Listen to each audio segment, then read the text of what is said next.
Die 3 wense.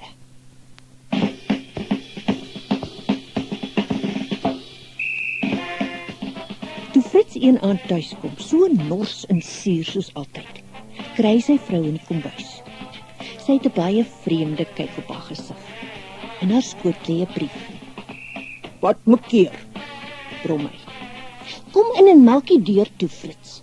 Jy sal dit nie glo nie, maar die feetjies het vir ons 'n brief geskryf. Hulle het ons 3 wense gegee. Hy gryp die brief en lees dit sorgvuldig. Ons moet die meeste hiervan maak, Magda. Ons moenie haastig wees nie. 3 wense kan ons ryk maak, belangrik, beroemd. Maar ons moet die regte goed vra. Ek het klaar 'n lys gemaak, sê Magda en spring op.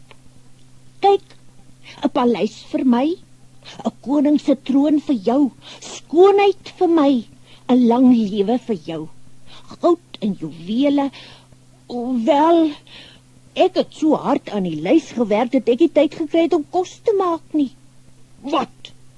Blaf Frits. Hoe kan jy verwag ek moet belangrike besluite op 'n nugter maag neem? Dis daarom te veel gevra. Jy's so lui. Ek wens daarom jy kon vir ons iets reggemaak het, al was dit maar 'n paar worsies.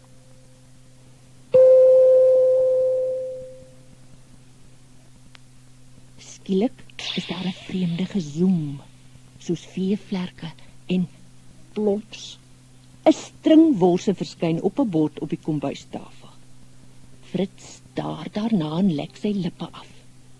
Jy het 'n wens verspil, skree Magda en slaan hom met 'n bruin brood oor die kop. Jy was altyd so dom as strand. As 'n ding gedoen moet ek dit self doen. O, jy maak my so woedend. Ek wens daardie worse sit aan jou lelike neus vas. Daar is weer 'n geluid. Die keer soos veetjies wat sing. En woeps, spring die wors van die bord af en sit aan Frits se neus vas. Hy kyk na hulle en bars in trane uit. Albei probeer die ritsworse aftrek. Eina, hulle is warm, skree Frits. Ek sal hulle afsny. Sit daar die mes neer, vroumens, hoe kan jy so iets voorstel? Maar die worse bly waar hulle is. Op daardie oomblik klop iemand aan die deur. Frits en Magda staar mekaar aan. Moenie oopmaak nie, want jy al die mense moet weet daar sit 'n string wors aan jou neus vas. Wat? Roep Frits uit. Wil jy ek moet die res van my lewe wegkruip? Ag, ek het nooit geweet hoe gelukkig ek tevore was nie. Toe ek nog 'n doodgewone neus gehad, as ons net nie so maklik rusie maak nie. Ja, ek weet. Ek is baie jammer, Frits. Nee, dit was nie jou skuld nie.